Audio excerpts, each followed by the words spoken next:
해보자. 그리고 그곳에서 천성 큰불 보탑 존자를 만나 찾던 이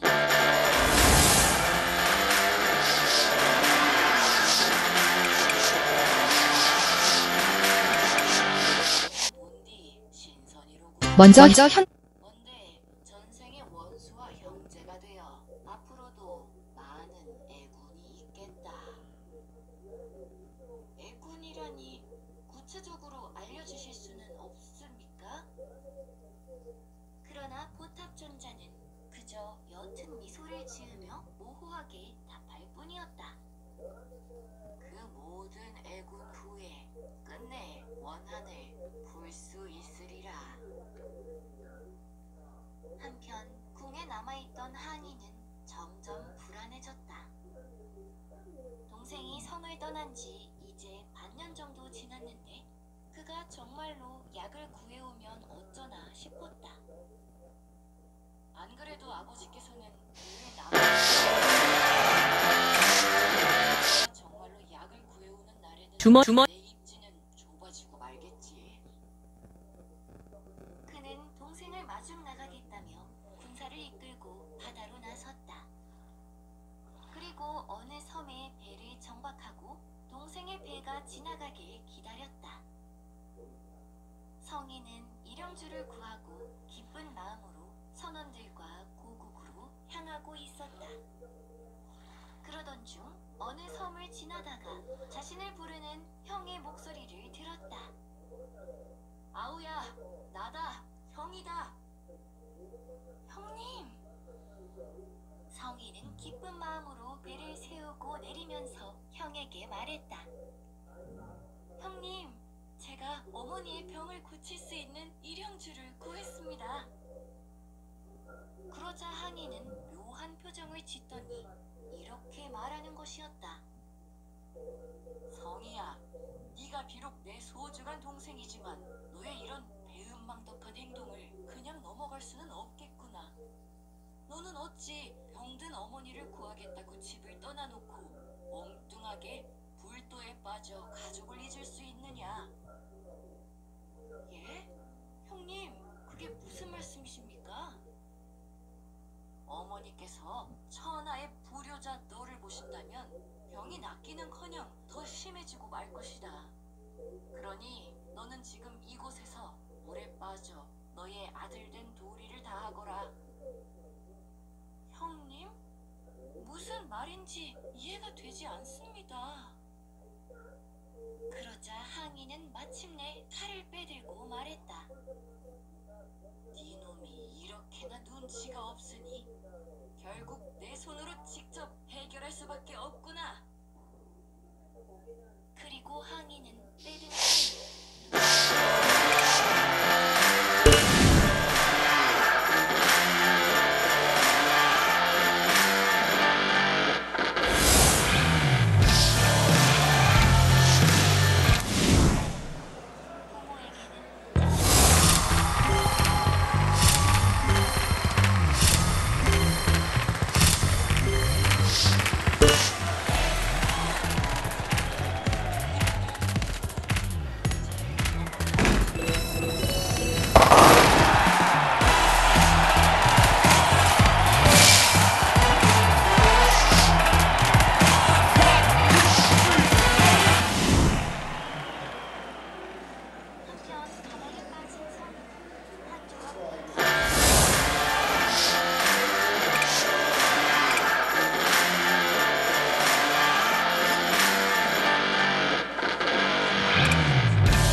오, 더블이 되네.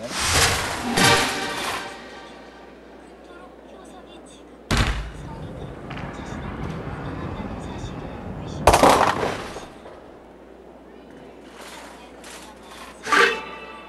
성이의 방에 갔다가 그가 길에서 기러기를 보고 떠올랐다. 혹시나 어쩌면 그녀는 편지를 써서 기러기에 바래고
제가 얼마 전 놀랐다.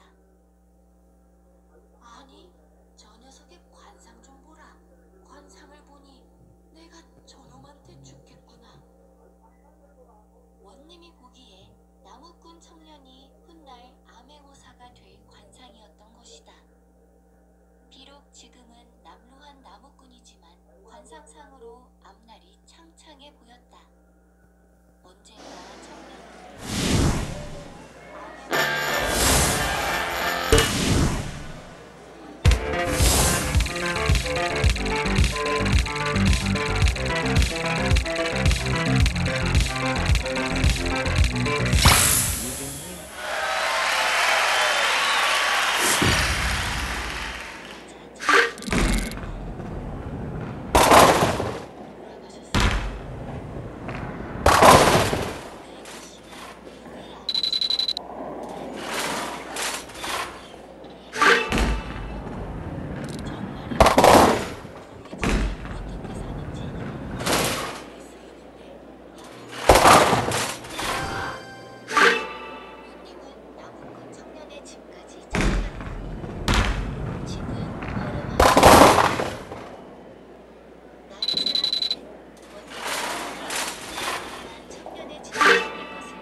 스타일 프로 그렇지. 청년과 기생이 모여서 술을 마시게 되었고 딸은 그 모습을 지켜보며 술을 잔뜩 마셨다. 그리고 이내 기생집을 떠났다. 이날은 자신을 다 했다고 생각한 것이다. 그렇게 청년과 기생은 보내게 되었다. 기생은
때가 되면 반드시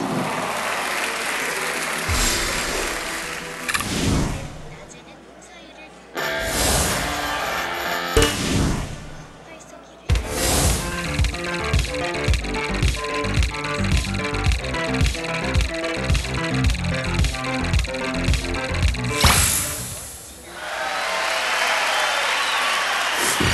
마을 사람들 모두가 그가 언젠가 나의 금자일 것을 당연하게 여길 정도였다. 마을 사람들은 부지런하고 메마르기까지 하는 장수가 될 것이라 했다. 그리고 청년이 문과 시험에 응시할 수 있는 나이가 되었다. 그는 드디어 때가 되었다 생각하고 준비를 했다. 한양에 올라가기 전날부터 뜻하지 않은 일이 발목을 잡았다. 한양은 배가 몹시 크게 나서 한양으로 출발할 상태가 되지 못했고 또 한 번은 한양으로 필요한 여비를 노동력으로 그러나 이런 일이 발생할수록 문과 시험을 향한 감정은 강렬해졌다. 흥량이 문과 시험 응시를 위해 한양으로 떠나려 할 때였다. 아들이 그토록 원하는 꿈을 이루기 위해 집을 떠나는데 그의 어머니의 표정이 좋지 않았다.